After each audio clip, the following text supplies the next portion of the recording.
Conway Porter, whose family dates back to the 1700s here in Fauquier County, and he's a graduate of Fauquier County.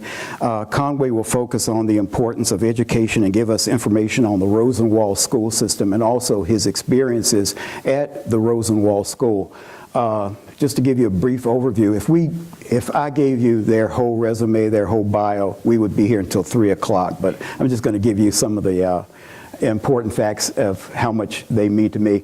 Conway is the person that you want to be when you grow up.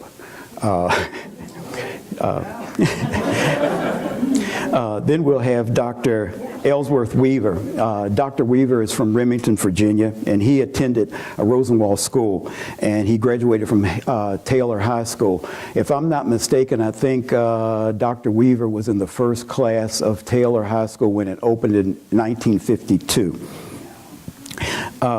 He will focus on slave plantations here in Fauquier County with a special emphasis on the Clifton House. And he will also give an overview on the importance of faith here in the county. Then we'll have Karen Hughes, who is the president and co-founder of the African American Historic Association in the Plains, Virginia. She is a native of Fauquier County, and she attended Taylor High School as well. Karen will focus on the founding of the AAHA and the importance of Black history. And also, Karen's father worked here as the head chef in the 70s. Not only that, I was talking to Karen not too long ago, and she told me that her mother worked here as well. After that, we'll have Dr. Miriam Hall Porter, who is the retired assistant professor at George Mason University. Dr. Porter moved to Fauquier County at an early age and graduated from Taylor High School as well. Ms. Porter will focus on the importance of education and also her experiences at Taylor High School. And after that, we'll have a Q&A session, and we ask you all to participate. But for right now, let's just give them all a hand.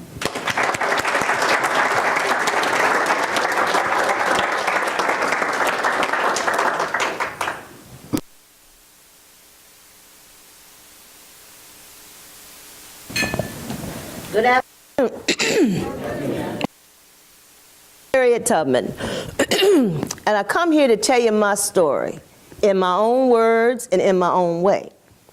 Now, I know some of you all might know about me through your history books. Some of y'all might even see me on a postage stamp. And I hear tell they're going to put me on a $20 bill. We are really moving along, aren't we?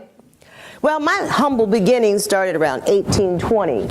They think is when I was born, or 1821. It goes all the way up to 1825. We don't even know. But I was born over in Dorchester County, Maryland, in a little town called Bucktown. I'm one of 9 children. But then when I read people tell me about my history, they tell me I was one of 11. So I don't know what I is.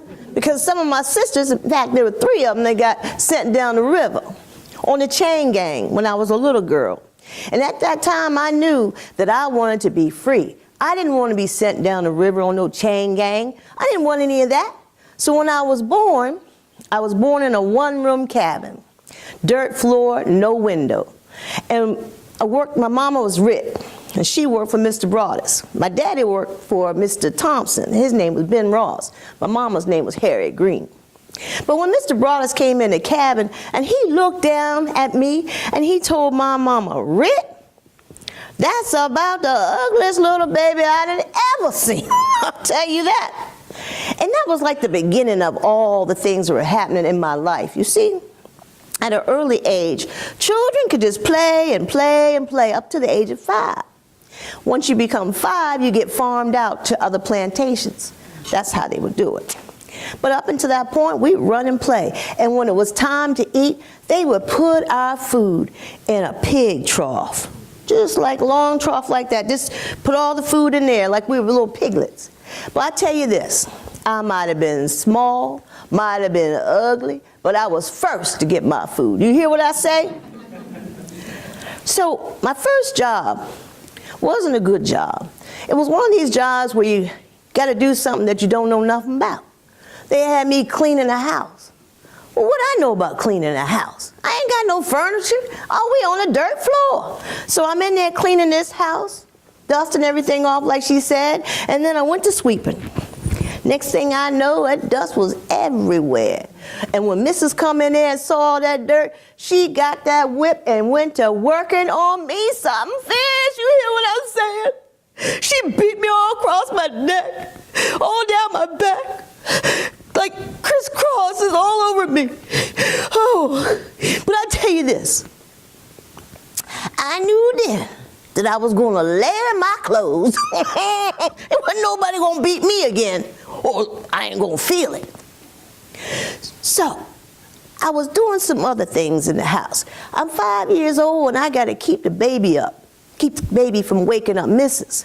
Baby go to sleep, and if the baby woke up, I was supposed to rock it so it would go back to sleep. I'm 5. I'm sleepy too. So when the baby woke up, here come Mrs. again with that whip and beating on me again. And the last time she beat me was the last time I was going to be beat. You hear what I say? I went to get some sugar. And as soon as I put that sugar cube up to my mouth, she saw me. That woman must have had eyes all over her head. She see me anywhere. I went to put that sugar in, and that whip came across my hand and knocked the sugar out my hand. That time, she started beating on me even more. But I ran. You hear what I'm saying? I ran all the way down to the pig pen. And that's where I stayed for about 2 weeks.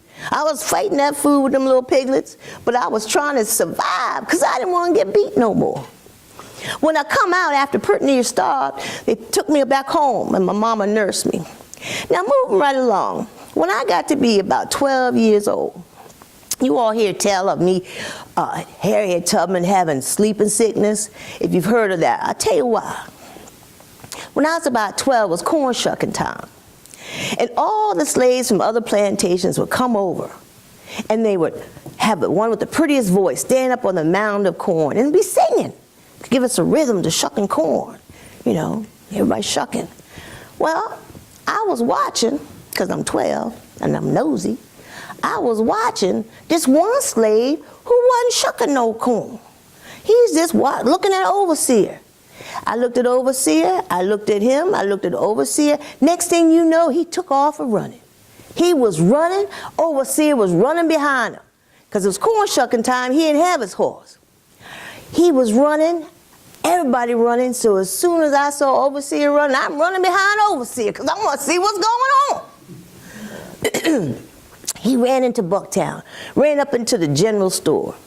And I got in the doorway and I was looking to see what was going on. And he said, overseer said, "Come here, gal, help me hold this boy." I still looking. He said, "Come here, gal, help me tie up this boy." I'm still looking. But your next thing you know, it was like a gust of wind. That boy went running past me. And as soon as I looked back to see what overseer was doing, boom, 2-pound weight went up on my head and cracked my skull.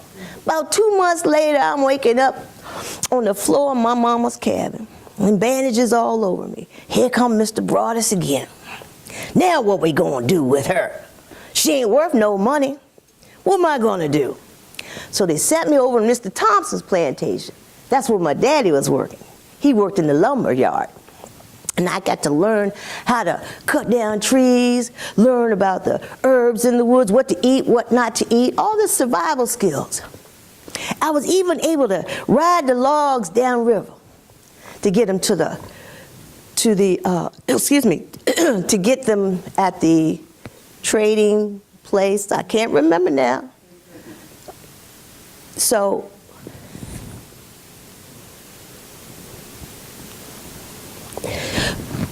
I'm sorry. When that weight cracked my skull, it made me have a sleeping sickness. At any time I fall asleep. So when I had that experience, my mama gave me a pretty bandana for my head. Because when you wear a pretty bandana, it means you growed. So I was growed. And I looked and I saw this free slave named John Tubman. He caught my eye. I caught his eye too. And we got married. About 5 years into our marriage, I really got a hankering for freedom. And I said, John, I really wants to be free. Let us run away, and we can be free together in Philadelphia. He said, you crazy. I like it down here. I'm free. Well, I don't like it down here. What kind of husband I got? So I got to thinking, got my brothers and said, come on, let's run away. We started off, they got scared, we had to turn back. Did it again, got scared and turned back. But the third time is when I had made up my mind, I'm going, all by myself. And I met this Quaker woman, and I talked to her, and she told me about the Underground Railroad. Now, I didn't know about the Underground Railroad. I remember people coming over to Ritz Cabin talking about it. And so I would try to listen to see if I heard some noise under the ground. Never did hear no noise. But this woman told me that the Underground Railroad was made up of sympathizers, abolitionists that wanted to make sure the slaves would find their way to freedom. And they would go from station to station, which is a house. And so that's how I found out. So I took my pretty wedding quilt I made and gave it to the Quaker woman. And she told me, wrote some stuff down. I can't read, but she drew some pictures and stuff so I'd understand which house to go to next. Thomas Garrett, all these different places. And they would protect you. So each house you go to, they would feed you, clothe you, and give you time to rest. Now there's a lot of time that you spend in the woods. For one time I had to go, had about 11 slaves with me. And we were going along the road. And I had that sleeping sickness, and I fell asleep. Well, when I woke up, they were looking down at me, wondering, they said, is she dead? And I got up, and while I was asleep, God gave me a vision of which way to run. And not the way I was going before, but a different way.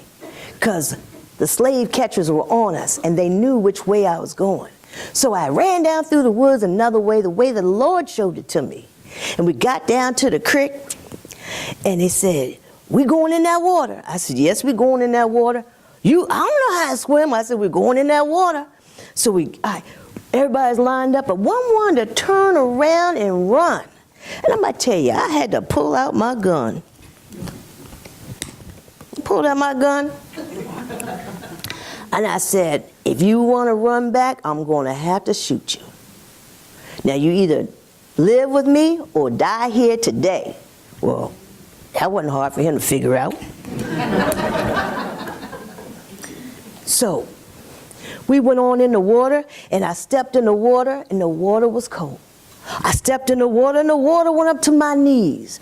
I stepped in the water, and the water was up to my waist. And when the water got up to my chest, I said, Lord, if you ain't never heard me before, hear me now. We don't want to drown. And I stepped one more time, and the water started going down. The Lord answered your prayers. So we made it to Philadelphia. We all made it there, all 11 of us.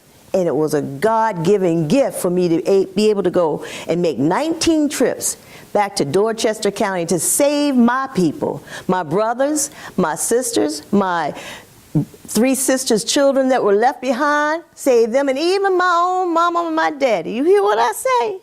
God gave it all to me. And my very first vision was when, after I had my skull cracked, I saw a vision of me flying through the air. And I saw the pathway to freedom. Long before anybody ever told me which way to go, I saw it. Now, after all those 19 trips, to get family and friends, I got bored. I decided I'd help with the Union Army. So I joined the Union Army, and I was a spy. I organized other slaves to be spies. We even had an Underground Railroad during the wartime. And we would take the Union soldiers to station to station to station to bypass the Confederates. And all the slaves were invisible anyway. So slaves would go into the Confederate camp and find out what was going on and then bring it back to the Union camp. Hear what I say? We were awesome. I organized all that.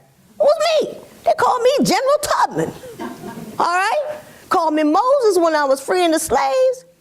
Called me Mrs. Davis after I married my second husband. Because John, you know what John did to me? I was working these other jobs, trying to save money so I could buy my own freedom. Oh, John done took my money and paid on his freedom. Because it had to do like a Visa card or something. I mean, you know, one of those things, a passport. And he had to pay for his own freedom so it'll run on a little longer. Took my money. But even though I left, I still missed him. And when I came back to get him, knocked at the door, I said, "Oh, John, I'm back." And he come to the door, and he acting kind of crazy, you know. And I'm looking and looking. John done took himself another wife. So that's when I knew I was going to dedicate my life to freeing my people. I had a purpose. I lived because I had a purpose. I didn't live just because. You hear? I hope you all have a purpose in your heart. Something that drives you to do what you need to do. And don't be afraid to do it if you pray on it, and pray on it. And I'll tell you this real quick. I was helping that crazy man, just lost his name. Harper's Ferry. Thank you. John Brown. John Brown wanted me to help organize his raid. And I talked to him and planned things for him. But I said, "You got to wait, John. You got to wait." He didn't wait. He went ahead and did it. And you know the rest of his story. I didn't go because the Lord made me sick, so I couldn't go. You see? He'll watch out for you. So go and move forward with your calling. Have a purpose. Thank you all.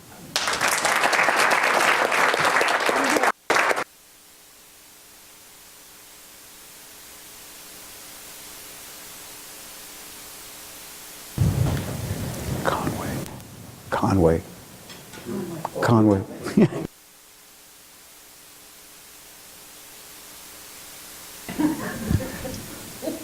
Good evening, afternoon, everyone. My name is Conway Porter. I'm native here of Fauquier County, and as Reverend Ruffner said, that my family, when I say family, my roots go all the way back, way back here. But if you notice, if you ever, I'm a sort of mathematician. I teach math.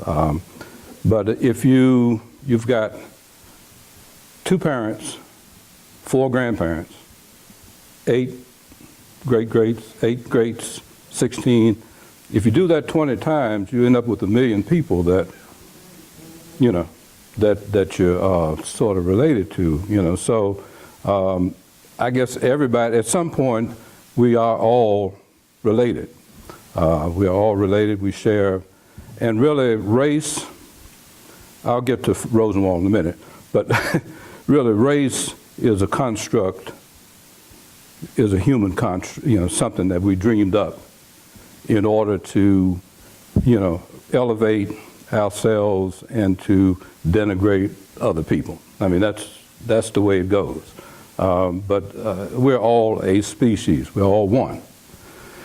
Now, Rosenwald, I'm just going to give you sort of my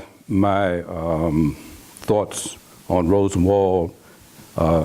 It was elementary school when I attended. They had just transferred the high school to Taylor. Rosenwald and Taylor were right across the street from each other. They created Taylor in order to advance the separate but equal.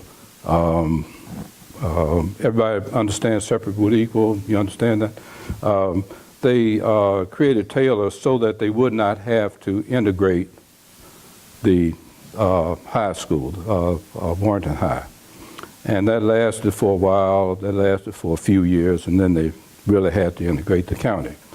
I was 6 years old, standing on that little dirt road. We lived on a dirt road. A lot of people, everybody lived on a dirt road then.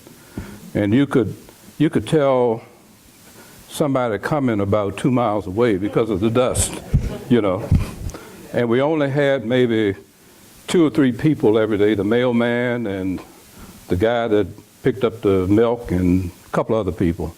And my sisters were older, 10 years older than me. I was the baby, so they were teenagers. and they would look to see who's coming, because that was the only excitement that who was coming, if it was a mailman, but if it was somebody, somebody that with some possibilities, they would run outside. Anyhow, I stood there on the road, 6 years old, my first day at school, 6 years old, and this bus comes by, and I'm thinking, okay, and they said, no, that's not the bus, that's the white bus. And I said, what? Wait a minute. It was a yellow bus. And you know how literal children are, So the white bus passed by. And then they said, that's our bus. And that one was yellow too. But it had issues, because that was my first, introduction to to the difference that was made here in the county. Everything new and shiny and up to date was first given to the white white system. There were two systems, white and black, and after they finished with it, then it was it was given to, so they got the new buses, they got the new books, they got everything new. But anyhow, my first day at school, I get in there and I cried all day. I actually cried all day because I'd never been away from home and a bunch of strangers before. And I was the baby, I was the youngest of the youngest, and my mother loved me so much that she sheltered me from any hurt, harm, or danger, And so here I'm out here in this cruel world, and they had to go across and get my sisters to come back and console me so I'd stay there at school. But once I got settled in, it was delightful. I'm trying to think of the adjectives. It was a great experience. School, I do some, I'm an adjunct, do some adjunct work over at the college, community college. And I see people coming from different backgrounds, different educational backgrounds coming into the college. And there is very, very little difference between somebody coming in that had the, had the number one, schooling, private school, whatever, and someone that's homeschooled, someone that came from some disadvantage. Because if you learn how to learn, that's all you need to get ahead in education. So the things that we look back on now, the old potbelly stove, the coal stoves, and the unheated classrooms, and the used books, and the rickety bus, and all the other things that we kind of look on as being disadvantaged, really didn't matter much as long as we had teachers that cared for us, and made some kind of emotional, personal attachment to us. And that's what we had at Rosenwald. And that's what we had at a lot of the small one-room schools. We had teachers that knew you, they knew your parents. You couldn't get away with anything, because before you got home, the news, they got the news. And so it was, but that's the springboard we had to go into life. I won't talk about Taylor because I think we got a Taylor person here. As a matter of fact, Dr. Weaver's mother was my first grade teacher, Mrs. Hazel Weaver. And I've got some show and tell here. I've got my first roll book. One of my cousins worked for the county, and they were getting ready to destroy a bunch of records. So he grabbed that one from the fires, as some others. But anyhow, my experience was at Rosenwald was great. It was excellent. We had teachers. Everybody has the good teachers and the ones we think were bad, you know. But the ones that we think were so hard, we remember them. We remember them, and although we, you know, feared them, some of them, you know, one of our teachers was known to drop kick you if you if you didn't do right. That's, you know, one time a bunch of kids were playing up under her window shooting marbles, and she poured a bucket of water on them, you know. But those are the things you remember. I remember May Day. Anybody ever do May Day here? May Day. Remember that? Wrapping the maypole. I was introduced to dry ice. That was a big thing. They had dry ice there, keeping the drinks and the ice cream cold. And we would play with the dry ice, and we'd have our little white suits on. They dress us up in these little white suits, you know. And by the time you got home, they were little brown suits, you know. I remember going to the zoo. We had I was in love with my first grade teacher, Mrs. Bland. Mrs. Bland, you know. Oh, yeah. Yeah. And I loved Miss Bland. And, you know, Miss Bland could do no wrong. And so we go to the zoo, and we get off the bus. You know, I was sitting up front there with Miss Bland, you know. We get off the bus, and Miss Bland pulls out this big old round ball of tar string, twine. And she lined us all up and made us hold this string. And we were tracking through the zoo like chattel, you know, all the way through the monkey house and everything, but we could not let go of the string. And I lost my affection for Miss Bland that day because I was mortified. I couldn't understand. But anyhow, I can't say anything bad about Rosenwald, you know, because I don't have anything to compare it to. You know, I didn't know. We lived in Fauquier County here in a world within a world, you know, and there were things you could do, there were things you couldn't do, you know, and so you knew those things you couldn't do, you knew those places you couldn't go, you knew what counters you couldn't sit at, you knew, you know, there was no, you know, you just couldn't do it. And it was in us that you couldn't do it. And my father talks about a mouse who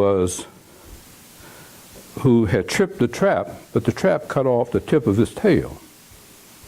And he laid there and died because he thought he was still trapped. And that's the way that's the way the segregation, that's the effect the segregation has on you. By the time you're able to fight it, you've got it in your head so bad that, you know, you can't get away from your feet is what happens. So Rosenwald was a blessing, but the bigger blessing was that we finally broke down the walls. We finally threw out all of those differences that meant so much to everybody. And we finally got on, we're not on the same page. It's you know, it's still in us. But we're still fighting it every day. Just one more anecdote, and then I will defer to Dr. Weaver. But I used to work, well, I still do work with the NAACP, used to be the president here in the county. And we got a complaint about the local newspaper, Fauquier Democrat, Fauquier Times Democrat now, but it's Fauquier Democrat. And there was an ad in that paper, and that was back in the late 80s, no, maybe the 90s, but anyhow, it was the 90s. And the ad said, and this is a real estate ad. It said, "Come to mostly white Rappahannock County, where the good guys live." And so we got this complaint. I carried it to the editor, to the managing editor, and asked him, what about this? He could see nothing wrong with it. I talked to the real estate agent. They could see nothing wrong with it, And what I'm saying is that sometimes we are tone deaf. We have 10 ears sometimes to the things that go on around us that hurt other people, but we just don't know. And we don't care, sometimes. And the caring is the thing. And so, like I said, Rosenwald was a blessing. I had a great time. I don't know if anybody else did, but I did. Like I said, the bigger blessing was when we finally came together and threw away all of those differences that we thought were so important that, kept us, a little bit above somebody else, And those are the things that we still have to keep working on and keep throwing away, because God does not like ugly. So that's mine. Thank you very much.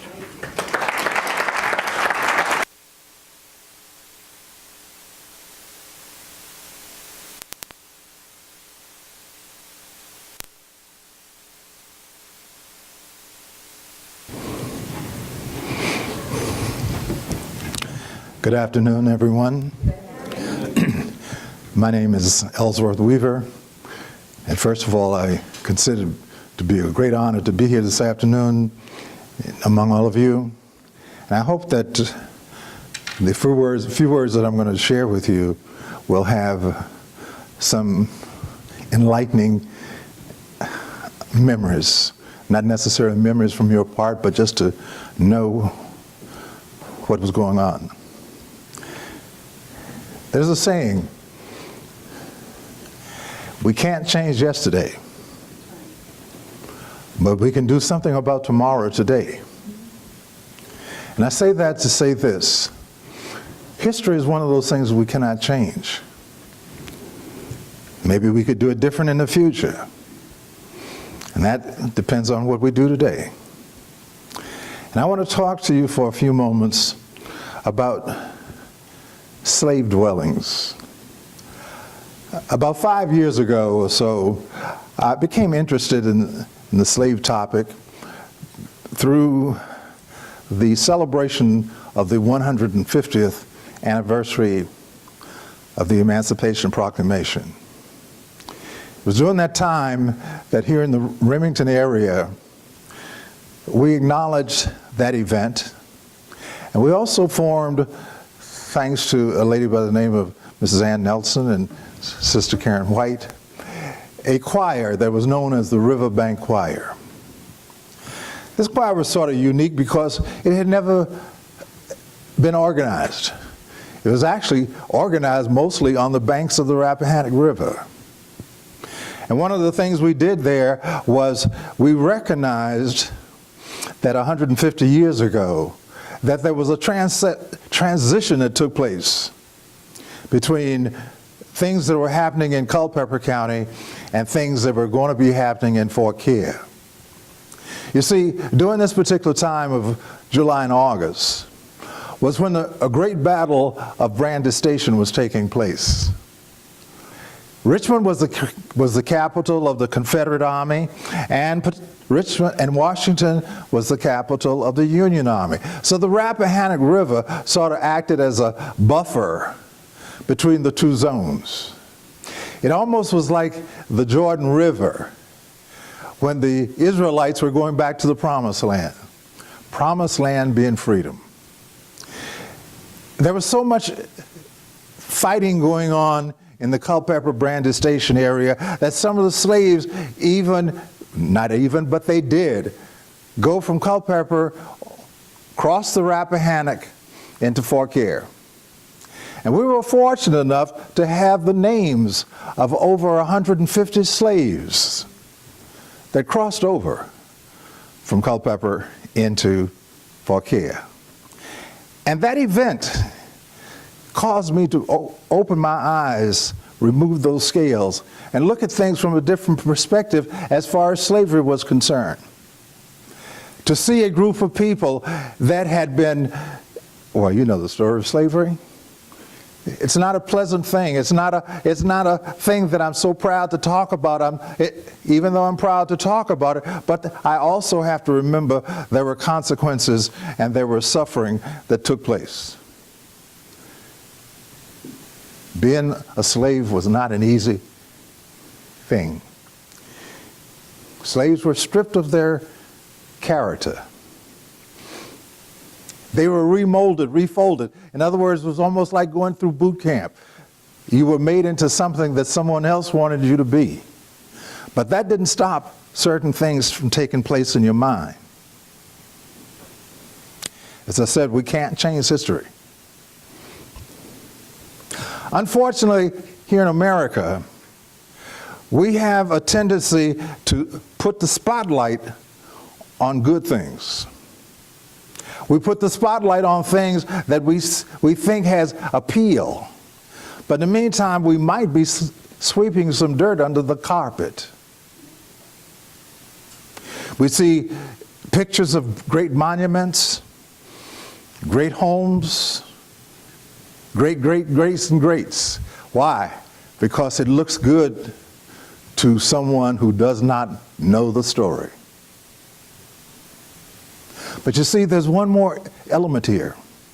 We never see the house out back. We never see or hear about the house out back. Now, what's the importance of that house out back? It has no charm. In many instances, it may be just something that just looked like somebody forgot to knock down. But it has an importance. That house out back carried a very important culture. It was the home of people who had been stripped and had to re-glue themselves back together the best they could. Now, what did these homes look like? Well, I'm going to do my best to talk to you about this. You remember when I told you what happened in Remington? The next year or so, Harriet Tubman, when she's not Harriet Tubman, she's my wife, we went to Mount Pelia for Juneteenth Day. And there we had the opportunity of seeing some of the slave quarters that existed. We also found archaeologists that were digging in the dirt, finding different pieces, trying to find different pieces of a culture and a civilization that took place during a certain time here in this country. Little pieces of dirt, a little piece of a cup, a little piece of a pot handle, a big piece of a brick, a nail. All of these things that were part of the housing development. And later on that same day, I had the opportunity of meeting a man by the name of Mr. McGill, who is very much involved in what we call the slave project, slave dwelling project. At first, what he was saying almost sounded like a fairy book, story, because it was hard to believe that people actually lived in these type of conditions. And if I can describe sort of what these conditions were, you might find this happening. The inside of these cabins were normally very, very rough. When I say rough, there were dirt floors, there were openings for windows because glass didn't go in these things until years later. So you close the window by putting up some boards, nailing the boards across the opening. The roof leaked, The only source of heat was a fireplace, and that also was used for cooking. So you had one family or two families that may have lived in this type of environment. So you say, well, where did they sleep? Well, have you ever been in a horse stable?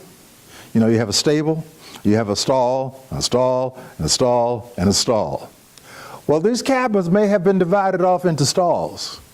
And each stall was where the sleeping quarters were for the people that inhabited that particular cabin. Was it crowded in there? Yes, it was. Were there bugs in there? Yes, there were. Were there mosquitoes flying around? Yes, there were. If you can think of anything that may have been out there, it was. Facilities for sanitation, somehow or another, it was done. Now, let me tell you about the slave quarter again. It depends upon your position with the master or the slaveholder may have determined where you stayed and the type of structure you lived in. If you were a person that was a skilled craftsman or a buggy driver or somebody that had really great skills of some type, you may have been allowed to stay in the big house, down in the kitchen area, down the basement area, but somewhere in the big house. If you weren't of such status, you may have been living in that little house out back, but close to the master's house. But if you were a field person, you could have been scattered any place out there on that plantation. Not within sight of the dwelling of the boss man or the master's house, but just out there. And we used to call them sometimes little shanty towns. There may be 5 or 6 of these little houses, cluster here, another cluster over here, but the conditions were still the same. Were there diseases and sickness? Yes, there were. Were there doctors? No, there weren't. And this is why, in many instances, the inhabitants of these dwellings had to manifest and create something with the herbs and the weeds and the tobacco juice or whatever they used to do, mix all these things together for the bee sting or the snake bite. Bearing a child. You don't think 911 didn't exist. That nice great facility at Fort Care Hospital didn't exist. But women helped other women deliver their own children in whatever fashion that may have been necessary to do this. Now, let's go back to the house again. Today, some of these houses still exist. As a matter of fact, there are 2 people, 3 people at my church that lived in these slave houses, dwellings, as they were growing up.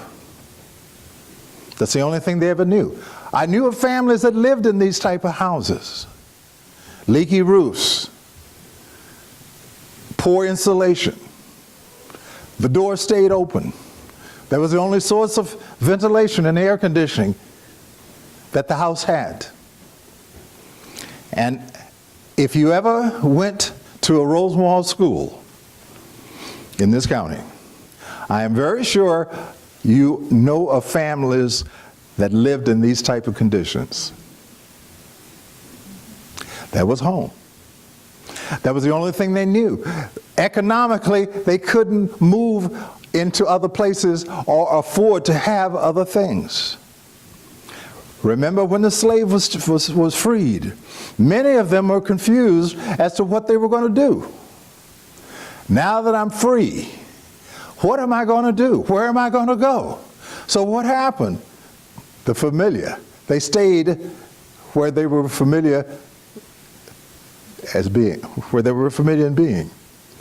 And that's why you find in some towns, communities, we still have names of communities that were named after certain people. Like in my area of Bealton, Fauquier County, there's a community known as Foxville. Okay? Mr. Fox had several slaves, but he was nice enough to give them freedom. That didn't always happen. And see, another problem was just because you were free didn't necessarily allow you freedom. Now that may sound like one of those oxymorons or something, stupid moron, dumb moron. But what I mean is this: you had to prove yourself that you were free. That just didn't give you the liberty of doing whatever you wanted, wherever you wanted, because you were free. Because if you're a slaveholder, I mean, if you're one of those people who were bounty hunters, it didn't make any difference. We'll make that decision when we get you to the place where you can prove it. And even if we look at slavery as being an institution, which it was, it still has psychological impacts. Many of us are slaved within our minds. We're bound within our minds. We are incarcerated within our minds because we do not fulfill the potentials we have as free people. And I use this term quite frequently as I start to motivate toward my seat. Freedom. There are two things that can give you freedom. Number one is prayer. Number two is the ballot. Thank you.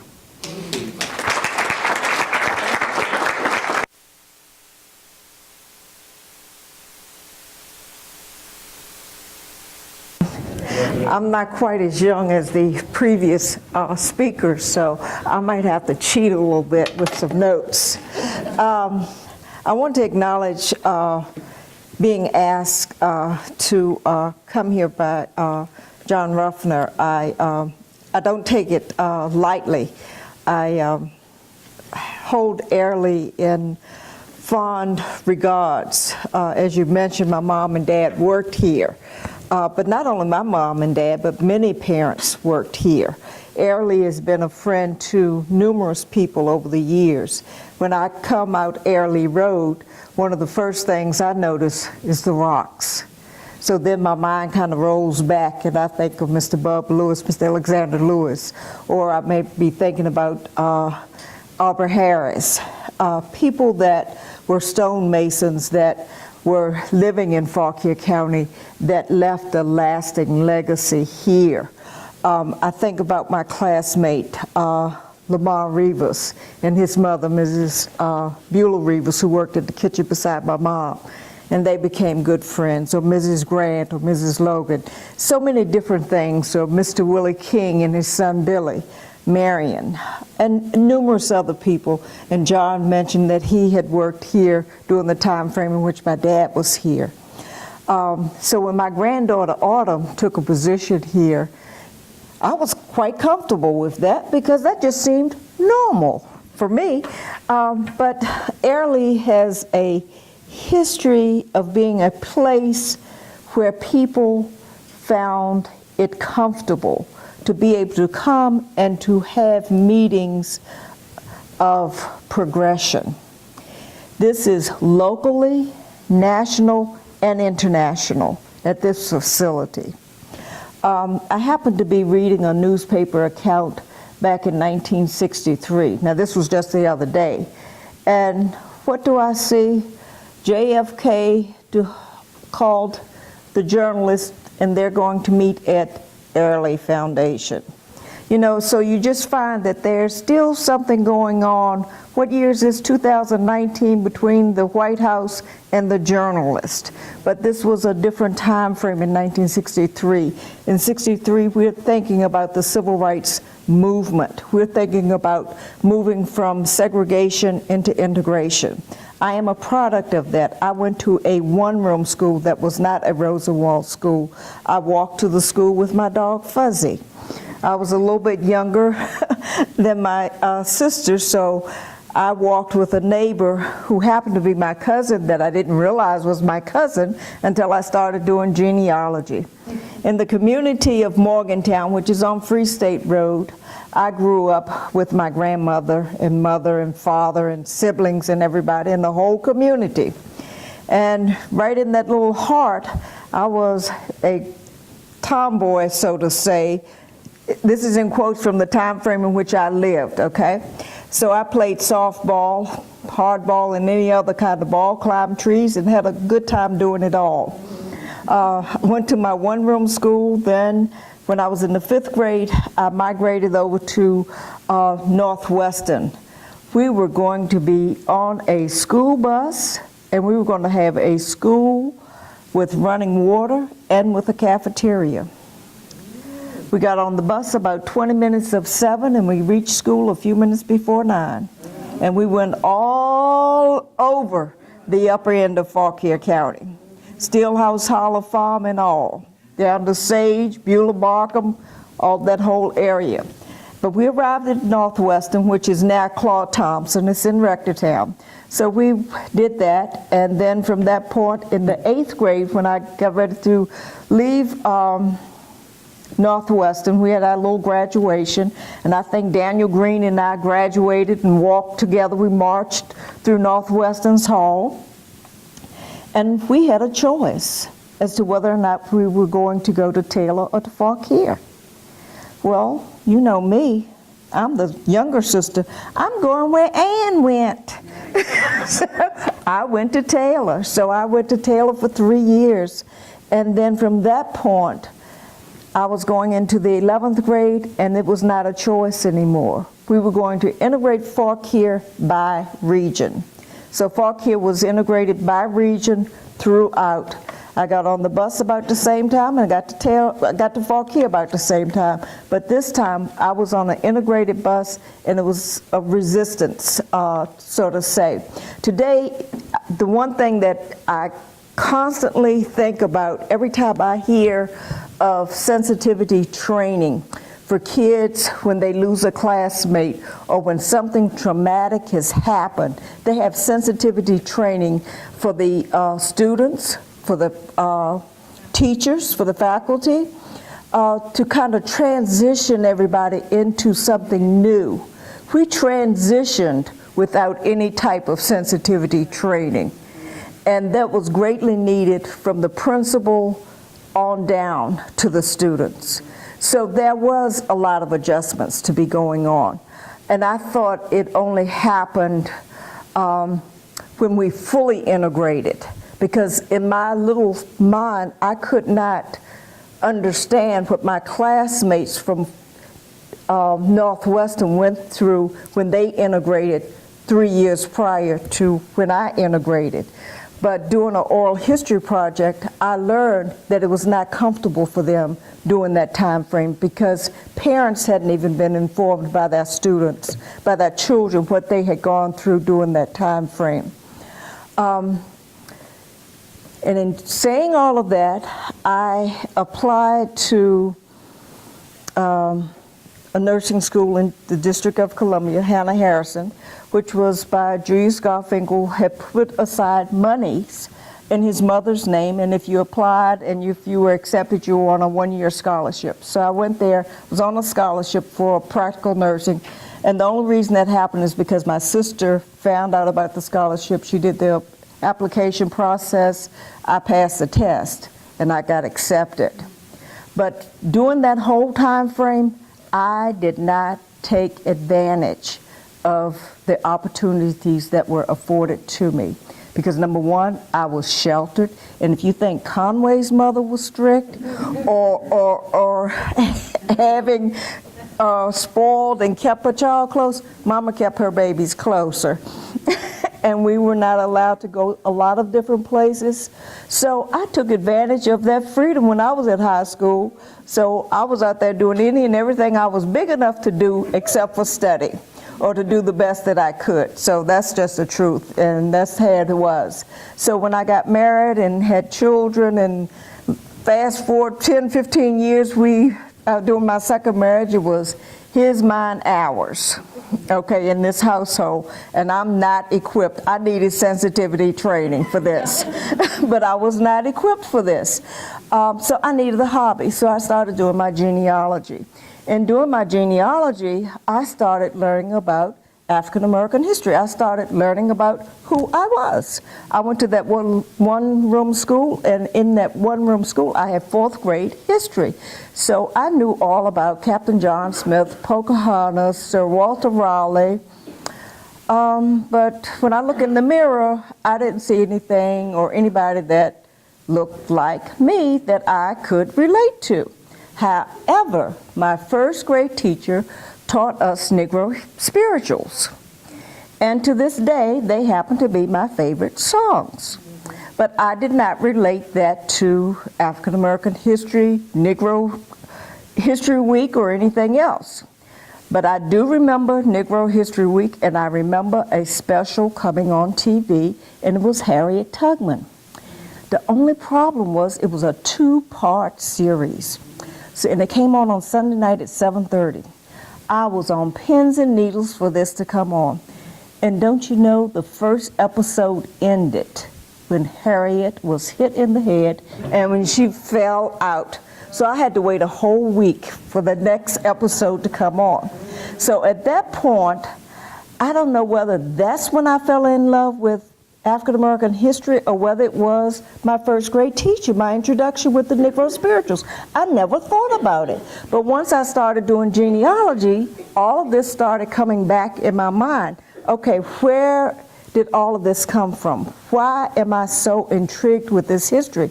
And then I thought, well, I guess it's because it's me and I want to feel where I fit in. So I warmed up to a lot of elders, so we started interviewing people 80 years and older. I had a cousin named Juliet. She was an old school teacher that taught at the Rosenwald School in Warrenton. Her name was Hughes. I'm a Hughes, but far as I know of, we're not related by the Hughes line, but off the Grigsby's line, off my mom's side. And she and my grandmother were first cousins. And Cousin Juliet, if she talked on the phone, you better just sit down, take a pencil, because she could stand erect and talk, and you better not do anything. She could be in Warrenton or in D.C., and I could be speaking with her. What are you doing now? Are you cooking or are you listening? How did she hear me rattle pans? I've got to get my dinner out. This is 2 hours later. You know, so any type of family function, and she happens to be there, or if I was with my mom and we were sitting down talking, I had to have something to write with and to write on. So napkins, papers, whatever, I would write. And I just started writing down all of these things. And then I started to learn the history. Cousin Juliet told me that when she taught at Rosenwald, she was a biology teacher, she was a science person. She said that they did not have a biology lab at school. They had written to the superintendent, C.M. Bradley at the time, and there were no funds available. So they made their lab. And then they invited him to come to the school. And she left me all types of notes of students that had gone to Rosenwald and what they had achieved in their life. And she stayed with the Madisons. She had a home in D.C., and as she retired, she bought a house up on 29. She and her husband are now both deceased. But she was a strong inspiration in all of this. The more I learned about the history, the more I realized that it was more than just my genealogy. We were at Cousin Juliet's 80th birthday celebration, and the co-founder of the Afro-American Association was also related to Cousin Juliet. So we sit in the backyard sharing stories. She was doing her genealogy. She grew up in Cleveland, Ohio, but her roots came back to the little community where I grew up. My great-grandmother, Georgetta Burbage Hughes, taught at the Morgantown School. Her great-grandfather, Robert Emmett Miles, taught at the Morgantown School. Hers taught around 1893 forward. Mine taught prior to that. Mine came from Pittsburgh into Loudoun County, and she taught there. She met my great-grandfather. That's where they married and had their first 3 children, and then later on over into Morgantown and Orleans. Karen and I, from that point on, her name is Karen King. She was married to somebody else first. Her second husband is LaVoy, so she is Karen King LaVoy. So from that point on, we started communicating, and every week we were sharing our stories back and forth. Then one day we found out that my great-great-grandfather was married to a woman by the name of Nancy, and oral history was that she was Nancy Glasgow. Found out that she had 2 children who died, and the former slaveholder of Nancy listed the names of the children. And so I knew that they were enslaved by William J. Morgan. Fast forward a little bit, my great-great-grandfather handed her great-great-grandfather the deed to the property after the slaveholder had died in 1870. They recorded their deeds in that little community along with other people from the community, and it became known as Morgantown. Same thing with Asheville and other communities. My history is no different than anyone else's history in Fauquier County. What we've decided to do right off the bat, it was about 1992, we formed our organization, the Afro-American Historical Association of Fauquier County, because in doing genealogy, when we went into the public library in Fauquier, on one hand, could we count books that would tell something about our story. I went to the record room. There were plenty of books, but I didn't know how to research or even what I was looking at. There were records in there where somebody was brought up on charges for migrating into the Commonwealth contrary to law. I didn't know what that meant. Later I found out that it was a law that after 1806, if someone was emancipated, the emancipator had to pay their passage out of the Commonwealth of Virginia. You were not welcome here. When Taryn had mentioned about, I'm sorry, not Taryn, Harriet mentioned about John Brown and some of those meetings, there was a convention up in Chatham, Canada, about 1858, 1859, of some of the free people of color that had been emancipated, that had no legal status as citizens of America. They were born here. They were born into, most of them into the institution of slavery, or either they were born free people of color based on their mother's status, but they had no right to vote and they were not citizens. So they were at a convention trying to draw up a constitution. They were at a convention to get equal rights. So when I think about civil rights, I have to say the 1960 civil rights movement, because I think about all the other civil rights movements that were going on at different time frames. Fauquier County is very rich in African American history. When Dr. Weaver mentioned about going down to Mount Pelion for the Juneteenth celebration. Now, how many of you have heard of Juneteenth or have an idea as to what it means? Okay. Juneteenth happens to be, and correct me if I don't get this absolutely correct, Juneteenth happens to be a celebration in June 19th. It happened in Brownsville, Texas. That was the last battle of the American Civil War. People did not know that the war was over. And when they found out the war was over, they had a big celebration and was known as Juneteenth. Now, we're in Fauquier County, so I'm like, okay, are we going to celebrate a Juneteenth in Fauquier County? How does that relate to us? Well, lo and behold, do you know that there were people that were born in Fauquier County that joined the United States Colored Troops that were down at the Palomino Ranch down in Brownsville, Texas? So yes, we have every right, and we should be celebrating Juneteenth. When you think about the Great Depression, okay, so how did we survive during that period of time? Okay, well, I had this cousin named Juliet that told me all about it. We had a farm, we had fruit trees, we had an orchard, and there was the depot out at Marshall. Everybody traveled by train during that time frame. It was go 10 cents from one location to the next. And we could harvest our fruits and vegetables by taking them out to the depot, and you send them up north. So we were able to live off the farm with the exception of sugar. So for sugar, we would only have to go down to the mill down at Bull Run, down off of 55. You know where the old mill is burned? So you find these different stories, and all of a sudden you can kind of piece yourself into American history. So then you figure out, okay, so I know what was happening here. Well, I remember during the Cuban Missile Crisis, I was at Morgantown School, and I was having bad dreams because I thought I was going to be the last person on earth, and I was going to have to go in my basement, and it was unfinished, and I had a fallout shelter planned, and Fuzzy, my dog, and I would stay down there. But these are all the things that would happen as when you're a kid and you're going through all of these different things. I remember when Kennedy was shot. I remember when King was shot. So you start piecing these histories together. Then one day, I remembered as a child going for some of the NAACP meetings. So then I wanted to know more about the NAACP in this area. What were we doing and how did all of this fit in? Then when I started reading up the history of everything, I said, okay, this is important. Then I wanted to know more about this March on Washington. I remember it on TV.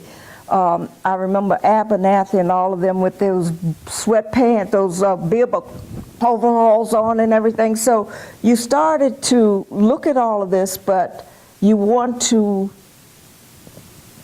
you want to take advantage of everything that's put out there. Now, I realized what all happened at that time frame, but then I started looking in the mirror at Karen, and I was thinking, okay, you did not make the best choices all the time. So you've got these children now that are going into teenage years. You better start making sure that they take advantage of the opportunity. So I started telling them all about their history. Any and everything that I could learn, I told them about. I tried to warn them against different things, things that I was afraid of that might happen to them or cause them some headache or heartache. So with that, our organization started. And I don't know why I went around Robin Hood's barn, but this is just what happened to me today by all of your faces. I just felt like I needed to share this. I don't normally go into all of this. I really stick to the script and to just Fauquier's history, but I thought I'd share a little bit of my history because I guess I felt a little bit at home here at Airlie.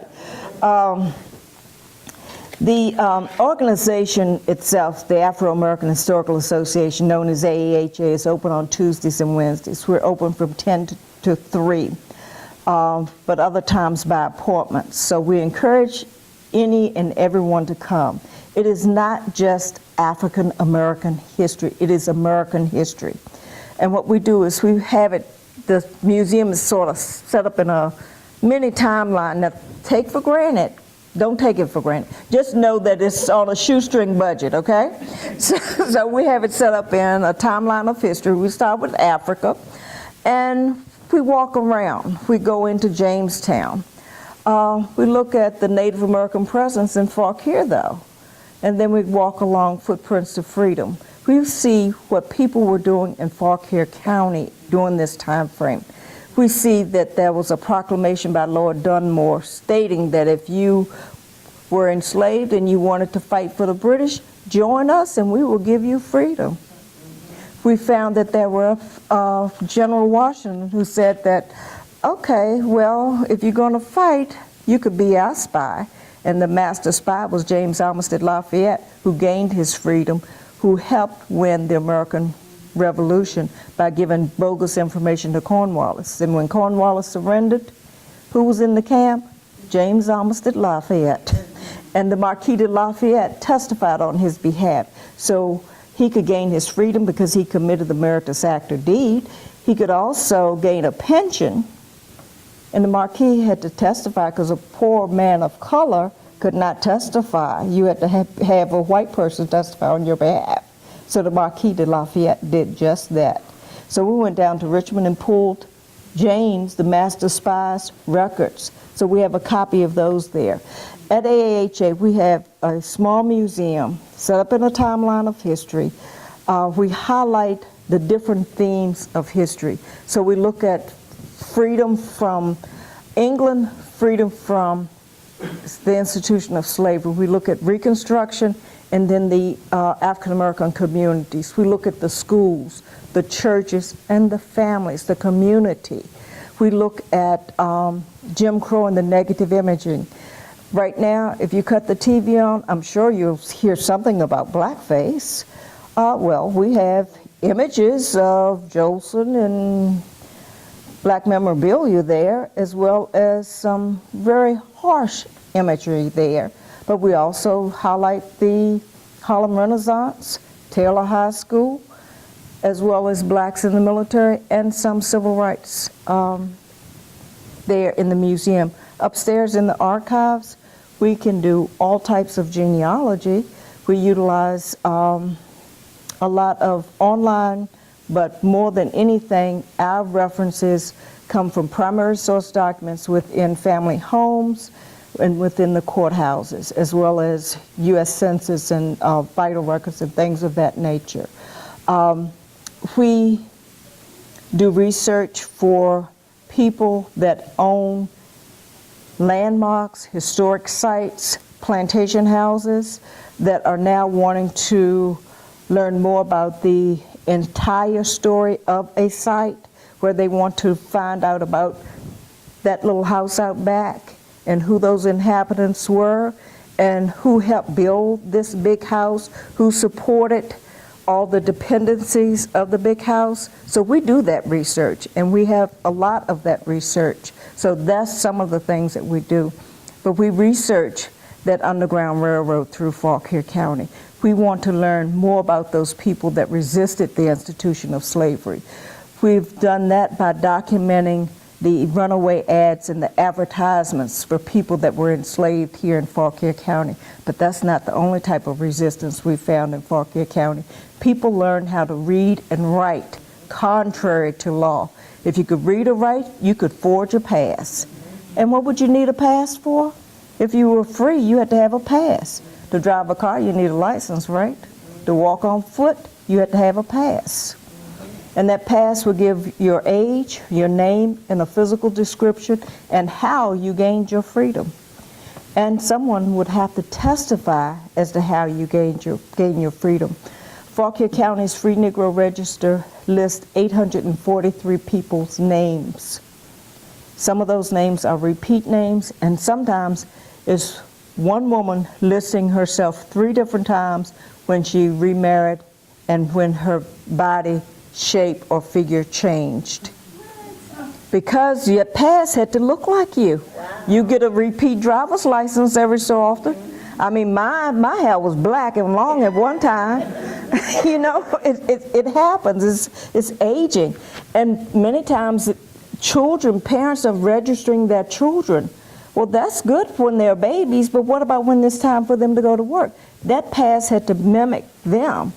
So we have those types of records. We have records of the people that were called up to support the Confederacy. These are free people of color by law, because they were in a Confederate state. They could be put into the Confederacy as servants, doing body servants for the officers. They could be your cooks, your teamsters. They're going to take care of those horses. They're going to be your blacksmiths. And they're going to tend to the sick and the wounded. So we have records of those. We have the records from Fold 3, which is an online website of the blacks that were born in Fauquier County that left Fauquier and joined the United States Colored Troops. So we have that. We have copies of the Freedmen's Bureau papers of where they're starting up the schools in the county. We know that there were 9 people out of, okay, let me say, in 1860, there were about 20,000 people in Fauquier. Now, this is just a rough ballpark. Over 50% were people of color. 40% were enslaved, and there were about 2,000 slave dwellings, so slave cabins out back, okay?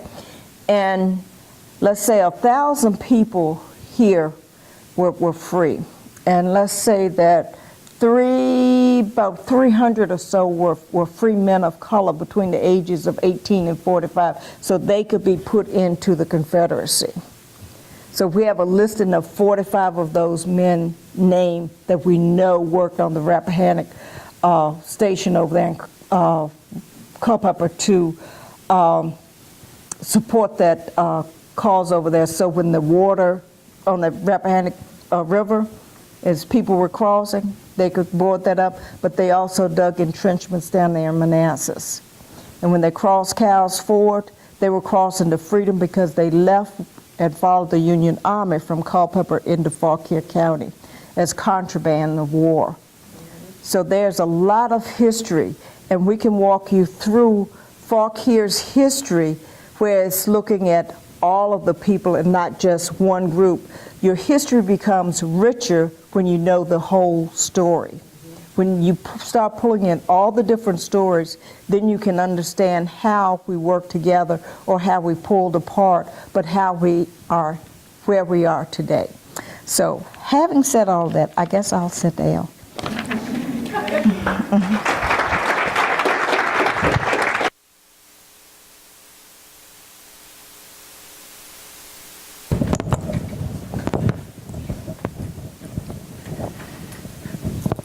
I'm going to really make this short and sweet because we want to leave time for questions from the audience.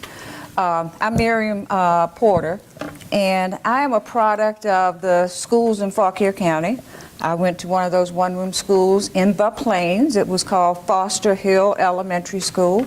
We had one room, 7 grades, 1 teacher, no indoor facilities, and we had to walk to a little creek to get water. I went to Taylor High School and graduated from there, and then went to Hampton Institute, which is now Hampton University. And when I graduated from Hampton, I came back here and I did my first year teaching at Taylor. It was still a high school then. This was in the year 67, 68. The school was still segregated at that point. So there were all black teachers, black staff, everything. It was just like, I had just walked out and come back 4 years later. Nothing changed. The next year, this would have been 68, 69, I was out on maternity leave. But I came back because there was a sick teacher, and they asked me to come in and sub for her for the remainder of the year, which I did. So I thought, well, I'm going to get my job back. Little did I know that, they were going to make this whole integration thing, full-time for everybody. What I didn't understand at that point was just how massive this was going to be. So instead of me getting reassigned to Taylor, they shipped me over to P.B. Smith with the 7th grade. Now that's fully integrated. So I was one of maybe one at P.B. Smith at that time. And some of the kids had a hard time, they've never had a black teacher before, didn't know what to expect.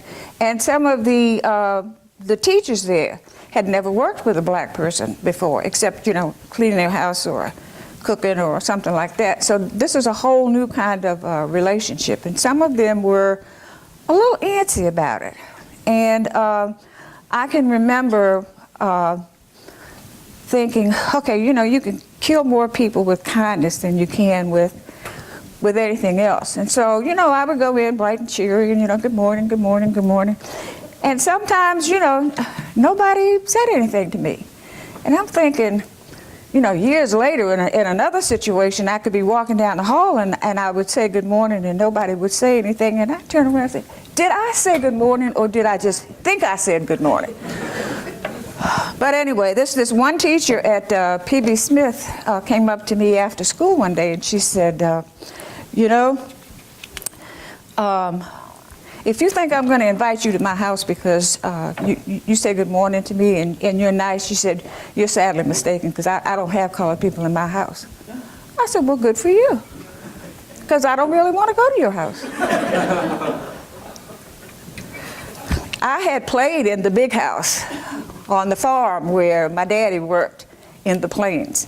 And so I knew what the big house was. And I had been there playing with the little rich white kids who were, my age, because there wasn't anybody else suitable for them to play with. Now, imagine that. But anyway, after my year at PB Smith, Taylor is now being fully integrated. And they did too much integrating, too much white staff in what had been an all-black school with all black teachers. They instead put, a primarily white staff there with white administrators, and that did not go over so well. Lots of problems that first year. So when it came time for the next year, suddenly I get asked, will you go back to Taylor? Because we're going to send a black administrator over there. And hopefully when they see some folks that they look like, we can get a lid on this thing. And so I did. I went back to Taylor and I stayed there for a long time before I got educated again and left for an administrative position and then on to George Mason. The mindset of the teachers, the white teachers who remained at Taylor, and some of the white parents there just kind of blew me away. Out in the parking lot at Taylor Middle School, junior high at that time, I was out there, I guess on bus duty, and a lady in a car called to me, "Are you Miss Porter?" And I said, "Yes." And she said, "Well, I just wanted to see if you were real." I said, "See if I'm real?" Well, her children were coming home with all of these tales about, Miss Porter this and Miss Porter that she just wanted to make sure that I really was a person, that these kids just weren't, blowing smoke at her. So the mindset had to change with the white folks, the mindset had to change with the black folks. Now, when I left Hampton, my senior year there in Hampton was the first year that Hampton City had allowed the students from Hampton Institute to teach to do student teaching in their schools. And that really made me nervous because I didn't know, what to expect. Now, when you're doing student teaching your senior year, you have to have at least a B. Well, I worked my fanny off so that I could get an A. I wanted an A. I didn't want a B, I wanted an A. So when I had finished, my supervisor at the college called me in and he said, "Miriam, I don't know what's happened." He said, "Everything has been, you've done so well, but your supervising teacher gave you a C." I said, "What?" "Well, that means I can't graduate if I got a C." And I'm there in tears and I'm mad. And I said, "Well, what did she say?" She told him there was just no way I could be that good. Oh. And I said, "What did she think I had? I had a hidden something prompting me to what to say and how to interact with the kids." That was her only rationale. So still there's this mindset about, the intelligence or lack thereof of people of color. And that's what I thought. Now, my supervisor at the university, he changed my grade. He wouldn't give me an A, but he gave me a B so that I could graduate. And I don't think I ever forgot that. I mean, I was mortified. Especially when that was the only reason she could give, was that there was just no way I could be that good. Sad, sad, sad. When we talk about sensitivity training, Karen, at George Mason when I was teaching in the graduate school special education, and these are adults who are getting prepared to teach children with learning disabilities and students with emotional difficulties.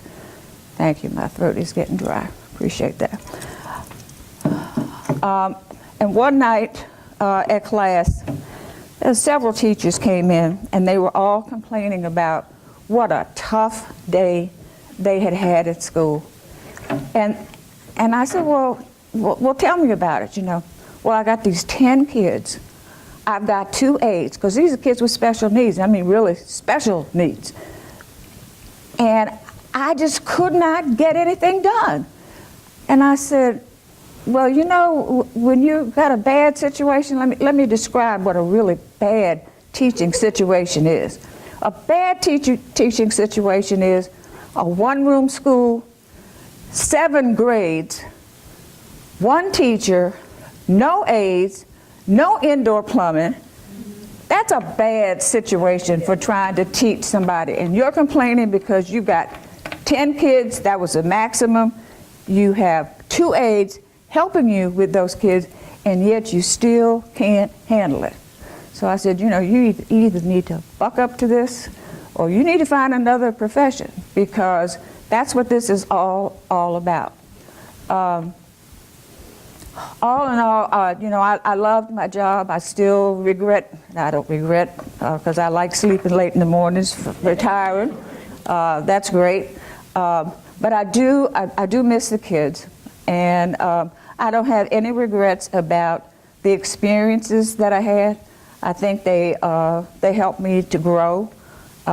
They've helped me to become more tolerant, because there was a time when I didn't have a whole lot of toleration. And sometimes today when I listen to the news, I have less toleration than I should have. But I thank you, and I hope we've got enough time left for questions.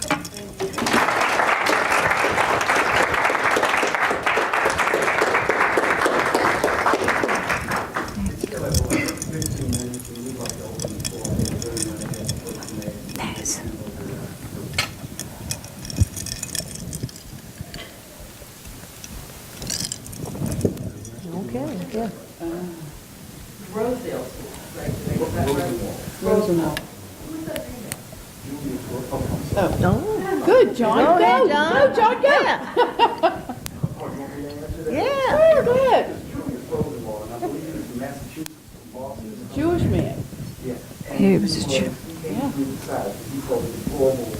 Condition of the black schools at the time. So he decided to grant money so that the community could match that money to the black school. I just learned this because I went to a Rosenwald school as well. My school had 7 grades, 1 teacher, no running water. We know the rest of the story.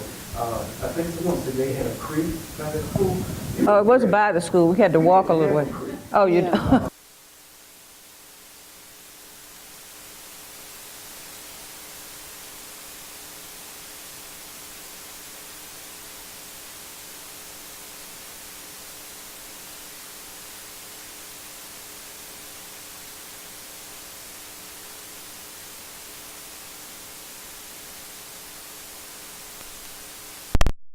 And they got together and they had schools built in the South, which were a step of, and you think that sounds bad, they were a step above the schools that weren't Rosenwald schools.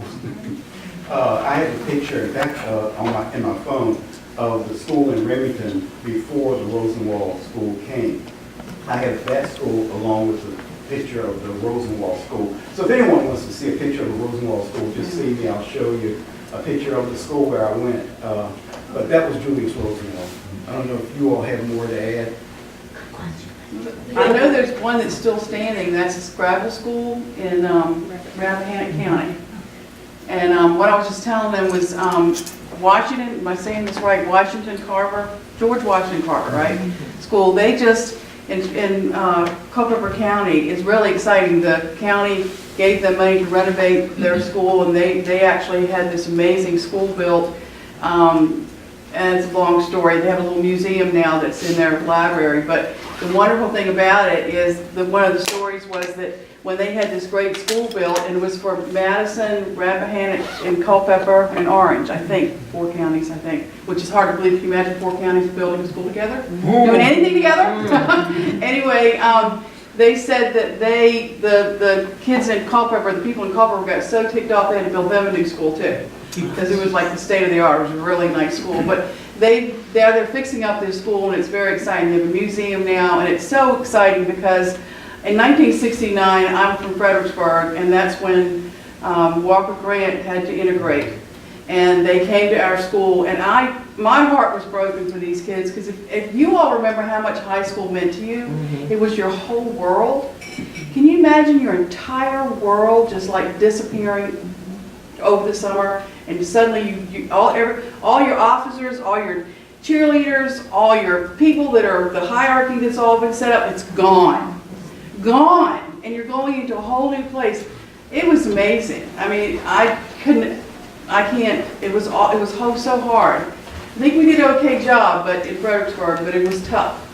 It was really hard. And I just don't think people understand that.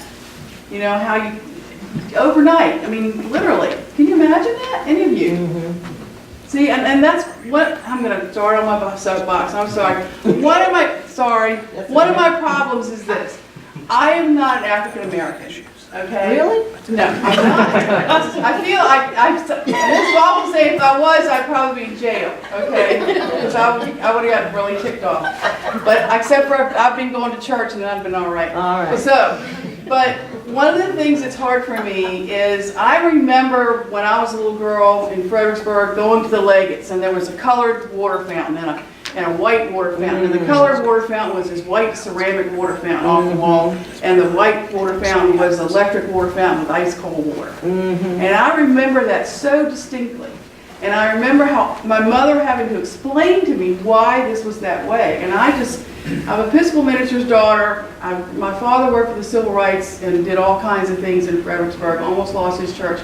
But I grew up realizing the separation and thinking how unfair it was. And one of the problems I have, I'm going to say it, is when we talk about, like you said, well, we can't do anything about what happened yesterday. Yes, blackface is awful, it's terrible, but let's look at what we can do today. If we throw out all the people that have done terrible things and not look at what they've been doing and what they're doing today to make us have Medicaid in Virginia. I mean, we're in a bad situation. We've got to move forward. Yes, it's painful. Yes, all these things are painful, and I totally agree. But I always say, what would Jesus do? You've got to forgive. We've got to move forward. You know, I'm sorry. This is not my thing. Amen. Sorry. Okay, but I just wanted to say, because it was painful. It has been hard, and I totally admire it's amazing. You know, I'm telling you, if you don't know people that are African American, you're losing out. As a white privileged person, I want you to know that there is more depth, more strength, more love and joy that as a white privileged person, we have never learned to have. I'm not kidding, okay? Because we admire Jewish people, and they've come through the Holocaust and all that.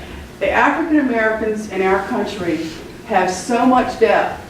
So if you don't know any people, start going to an African American church. Just go on a Sunday, and they're going to say, you just won't believe the joy. Okay? It's amazing. Sorry. Okay?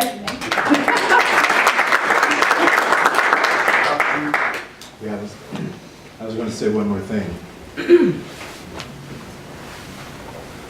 Here in this county, we only had one high school in the entire county for African American kids, and that was in Warrington. But the problem was, it was not only the high school, but it was also an elementary school.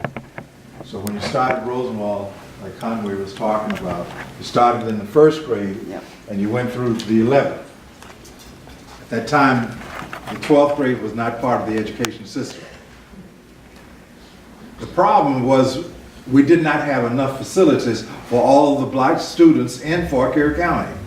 So as a result, students that were up in Morgantown area, the Plains, Delaplane, the upper part of the county, and even in some parts of the lower county, like Cadlick,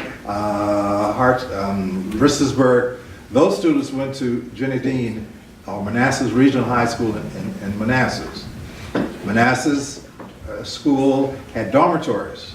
So many of the students would stay there from Monday morning to Friday afternoon. Some of the students even came in from Fairfax County, as far out as Front Royal. So that school became a mecca for a lot of the students. And as a result, when we did get a school here in Warrenton by the name of Taylor, it allowed all the Fauquierians to come together. Yeah. It's amazing. Believe it or not, I did not know where some of these places were in upper part of Fauquier County. Exactly. I never knew what a Morgantown was. Why? Because I lived in Bealeton. That's right. I had no reason to be in Morgantown. I had no reason to be in Delaplane or Asheville, because that was out of the range. I had no reason to go there. So Warrenton became the focal point. That's where the hospital was, the hospital. That's where the city government was, county government was. That's where your major department stores and food stores. Everybody remember A&P and Safeway? Weston Auto, Ben Franklin? That's where the jail was. Last but not least, that's where the liquor store was. That's right. That was important there. That's very important. That's where the court was, too. Any more questions? Going once? While we're waiting for someone to ask a question, I would also ask if you could go online to the AAHA online.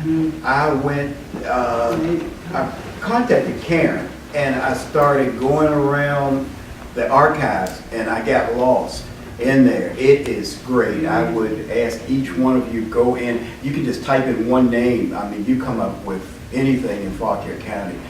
So it's a wealth of information. So if you ever have the time, don't do it at work, but do it. Go online to the AAHA archives, and you can get lost with the history in there.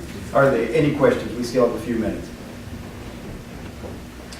Okay, that's it. Thank you. Thank you all. Thank you.